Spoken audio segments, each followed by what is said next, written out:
आज पढ़ेंगे अध्याय 6 मानव पर्यावरण अन्योन्य क्रिया उष्ण कटिबंधीय एवं उपोष्ण प्रदेश। ठीक है, इसके बारे में यहाँ पर इधर तो कुछ नहीं है, यहाँ पर पढ़ना है। देखिए, अमेजोन बेसिन में जीवन यहाँ पर पढ़ेंगे। करा कि भूमध्य रेखा के 10% उत्तर से 10% उत्तर से 10% प्रतिशत नहीं, सॉरी मेरे से गलती हो गया। यहाँ देखिए, भूमध्य रेखा से 10 डिग्री उत्तर, प्रतिशत नहीं बोलना, डिग्री बोलना, उत्तर से 10 डिग्री दक्षिण के मध्य के भाग भूमध्य रेखीय प्रदेश कहते हैं।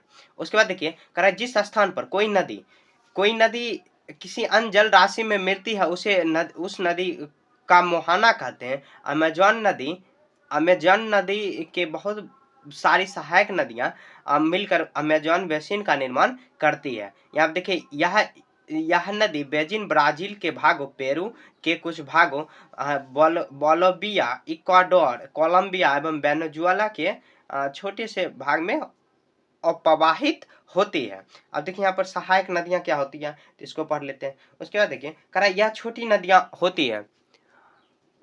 नदियां होती है जो मुख्य रूप से मिलती है, मुख्य रूप में मतलब मुख्य नदी में मिलती है। मुख्य नदी अपनी सहायक नदियों के साथ जिस स्थान के क्षेत्र को बहाकर ले जाती है वह उसका बेसिन अथवा जल संग्रह क्षेत्र कहा जाता है।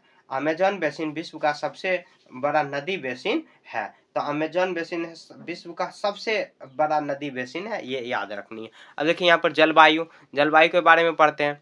यहाँ पर दिया हुआ है, कारण यहाँ का मौसम मतलब क्या, अमेजन बेसिन का मतलब मौसम दिया हुआ है।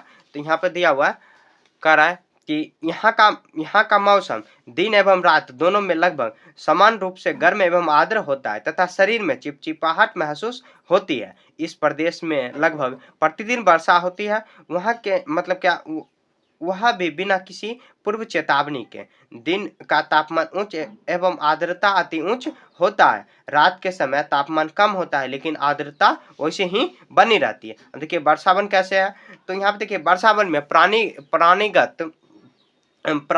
प्राणी जात की प्रचुरता होती है। टुकन, गुंजन पक्षी, रंगीन टुकन आगे चल के याद रखना कि ये पक्षी है। गुंजन पक्षी, रंगीन पक्षी वाले मकाओ एवं भोजन के लिए चोंच वाले विभिन्न प्रकार के पक्षी जो भारत में पाए जाने वाले सामान्य रूप से भिन्न होते हैं यहाँ पाए जाते हैं। प्राणियों में बंदर, स्लॉथ एवं चींटी खाने वाले टैपिर यहाँ भी पाए जाते हैं। सांप एवं सरीसृप की विभिन्न प्रजातियां भी इन वनों में पाई जाती है। मगर, सांप, अजगर तथा एनाकोंडा एवं बोआ ऐसी कुछ ही प्रजातियां हैं। ठीक है, ऐसी ही कुछ प्रजातियां हैं यहाँ पर अमेजोन बेसिन में। ठीक है, अब देखिए, यहाँ पर यहाँ पर करा कि ये वे मुख्यतः टोपियोका, अनानास एवं शकरकंद उगाते हैं। उसके बाद देखिए, यहाँ पर करा कि वे कर्तन एवं दहन कृषि पद्धति का प्रयोग करते हैं। इसके बारे में यहाँ पर पढ़ेंगे हम लोग। इनका मुख्य आहार मैनियोक जिसे कसावा भी कहते हैं, तथा यह आलू की तरह जमीन में अंदर पैदा होता है। जैसे आलू का मतलब हम लोग फसल उगाते हैं, उसी तरह यहाँ पर मैनियोक और जो कसावा जिसको कहा जाता है उसका पैदावार होता है। ये चींटी रानी के अंडकोश एवं मतलब रानी और अंडकोश भी खाते हैं। करा कि मक्का, कॉफी एवं कोको जैसी नकदी फसल यहाँ उगाई जाती है। नकदी फसल मतलब जिसको हम लोग डायरेक्ट बेच सके, नकदी फसल हो गया, बेच के पैसे अर्न हो सके। अब देखिए, यहाँ पर कर्तन एवं दहन की पद्धति। अब देखिए, यहाँ पर किसान पहले वृक्षों की झाड़ियों को काटकर भूमि साफ करते हैं, फिर उनको जलाया जाता है जिससे पोषक तत्व मिट्टी में मिल जाती है। इस साफ भूमि पर कुछ वर्षों तक फसल की पैदा की जाती है। जमीन के इस टुकड़े बार बार प्रयोग में मिट्टी का पोषक तत्व का अभाव हो जाता है, इसलिए इस टुकड़े को छोड़ दिया जाता है। इसके बाद फसल उगाने के लिए किसी दूसरे स्थान को साफ किया जाता है। इस बीच पुराने खेतों में छोटे छोटे वृक्ष उग जाते हैं। इस प्रकार मिट्टी पुनः उपजाऊ बन जाती है तथा तब यहाँ पे लोग भूमि के टुकड़े को पुनः जोत सकते हैं। ठीक है, इसी तरह मतलब हमारे इधर तो ऐसे खेती लगातार होता है, खेती छोड़ा ही नहीं जाता। अब देखिए, यहाँ पर दिया हुआ बेसिन क्षेत्र में विभिन्न प्रकार के स्थलाकृति है। जनसंख्या के वितरण में पर्यावरण का प्रमुख भूमिका होती है। यहाँ पे तीव्र ढाल वाले पर्वतीय क्षेत्र बसने के लिए प्रतिकूल है, अतः गंगा ब्रह्मपुत्र बेसिन में पर्वतीय क्षेत्र में कम लोग रहते हैं। मानव प्रवास के लिए मैदानी क्षेत्र में सबसे उपयुक्त है, अतः यहाँ जनसंख्या घनत्व अधिक है, यहाँ की मिट्टी उपजाऊ है। ठीक है, अब देखिए जनसंख्या घनत्व क्या होता है। जनसंख्या घनत्व का अर्थ है 1 वर्ग किलोमीटर क्षेत्र में रहने वाले लोगों की संख्या। उदाहरणतः मतलब उत्तराखंड की जनसंख्या 189 है, जबकि पश्चिम बंगाल का 1029 है, तथा बिहार का जनसंख्या मतलब बिहार का घनत्व कितना 1102 है। मतलब प्रति 1 किलोमीटर में जो लोग रहते हैं उनका जो संख्या हुआ वही जनसंख्या घनत्व हुआ। देखिए फसलें गेहूं, मक्का, ज्वार एवं चना, बाजरा, गन्ना, जूट ऐसी यहाँ पर नकदी फसलें उगाई जाती है। अब देखिए यहाँ पर एक सींग वाले गैंडे, यहाँ पर दिया हुआ एक सींग वाले गैंडे ब्रह्मपुत्र के मैदानों में पाया जाता है। बंगाल टाइगर, डेल्टा क्षेत्र में बंगाल टाइगर एवं मगर भी पाए जाते हैं। बंगाल टाइगर याद रखना, आगे क्वेश्चन भी होगा। ठीक है, उसके बाद देखिए यहाँ पर कह रहा है कि भारत के प्रधानमंत्री ने 2 अक्टूबर 2014 में स्वच्छ भारत मिशन का शुभारंभ किया गया। उसके बाद देखिए गंगा नदी को संरक्षण के लिए नमामि गंगे कार्यक्रम शुरू किया गया। ये सब बीच में जो पॉइंट है उसको याद रखना है। ठीक है, अब देखिए ये चैप्टर हम लोग पढ़ चुके हैं, अब इसका क्वेश्चन आंसर बनाते हैं। देखिए यहाँ क्वेश्चन आंसर कॉम में कह रहा है कि उस महाद्वीप का नाम बताए जो अमेजन बेसिन में स्थित है। तो दक्षिण अफ्रीका महाद्वीप, यहाँ पे अमेजन बेसिन स्थित है। अमेजन बेसिन में लोग कौन कौन सी फसल उपजाते हैं, तो मैनियोक, कसावा और आलू उगाते हैं। या आलू नहीं, आलू की तरह होता है, तो ऐसे लिख सकते हैं मैनियोक, कसावा, मुख्य फसल यहाँ पर ये है। मैनियोक जिसको कसावा कहा जाता है। अब देखिए अमेजन में वर्षावन में कौन कौन से पक्षी पाए जाते हैं, तो टूकन, गुंजन पक्षी और रंगून पक्षती जैसे जो मकाओ में पाई जाती है, वाले मकाओ पाए जाते हैं।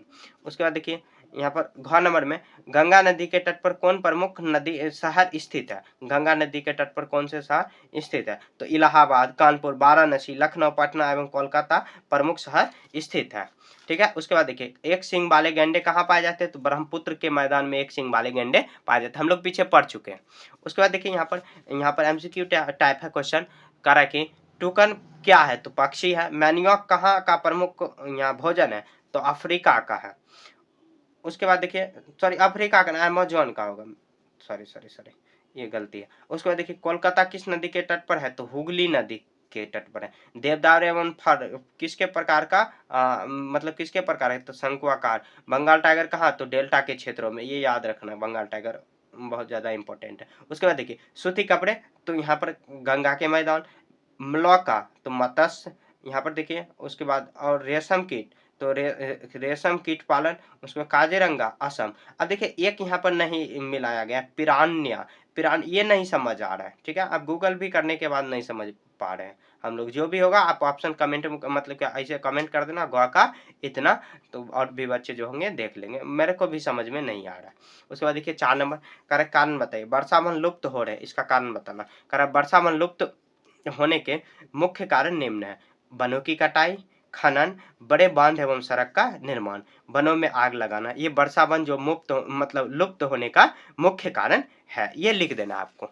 उसके बाद देखिए यहाँ पर कह रहा है कि गंगा ब्रह्मपुत्र के मैदान में धान की कृषि होती है। तो अब देखिए गंगा ब्रह्मपुत्र के मैदान में धान की कृषि होती है, इसका कारण निम्न है। उपजाऊ मिट्टी, प्रचुर जल आपूर्ति, समतल भूमि है, इसलिए मानव श्रम की उपलब्धता बहुत ज्यादा मतलब क्या, मानव श्रम मतलब काम करने जाते हैं। असम में सुनते होंगे कि आपके आसपास में, क्योंकि देखिए असम का ही एरिया ज्यादातर पाया जाता है। तो यहाँ पे आज ब्रह्मपुत्र व गंगा, इसमें मानव श्रम बिहार के बहुत ज्यादा लोग, बिहार यूपी सब जाते हैं काम करने, तो यही सब वो सब काम करते हैं। उसके बाद नहीं, ये यही मतलब सिर्फ यही नहीं, मतलब और भी बहुत सारा काम होता है, लेकिन उसमें यह होता है कि श्रम आसानी से मिल जाए, तो इसलिए बहुत ज्यादा खेती वहाँ पे होता है धान का। उसके बाद देखिए उष्णकटिबंधीय मानसूनी जलवायु, और जो उसका जलवायु होना चाहिए वो भी बहुत ज्यादा अच्छे रहता है, जिसे उपजाऊ मिट्टी, प्रचुर जल आपूर्ति, क्योंकि वर्षा का क्षेत्र है, नदी का क्षेत्र है, तो पानी तो आराम से, समतल भूमि भी है, और मानव श्रम मिल भी उष्णकटिबंधीय मानसूनी जलवायु भी है। और देखिए लास्ट में यहाँ पर एक खेल में दिया हुआ, ये खुद से आपको बनाना, और इस तरह ये चैप्टर खत्म हो चुका है। कहीं भी समझने में दिक्कत है तो आप कमेंट पूछिए। मिलेंगे नेक्स्ट चैप्टर में, तब तक के लिए जय हिंद, जय भारत।